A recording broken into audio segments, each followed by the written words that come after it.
একটু ভালো না, দেখেন একদম লো প্লাস্টিক। কাপড় মনে হয়, গাছের গুলো রাবারের ছিল। এটার প্রাইস কত? 300 কত না 400 কত শার্টটা মিক্সড হইলে ভালো হতো না, যে ধরেন সবগুলো একটা একটা নাকি 20 টাকা, কত এটা? 400 ওয়াটার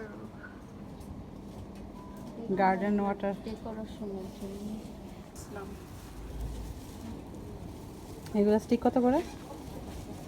তিনটা মনে হয় 330 টাকা। না আজকে একটা গুরুত্বপূর্ণ কাজ করা হয়েছে তো।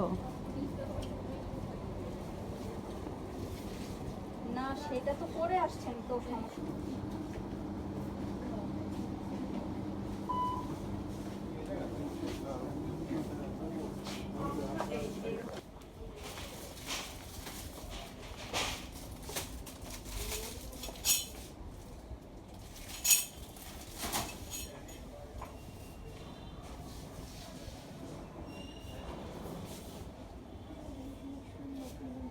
হুম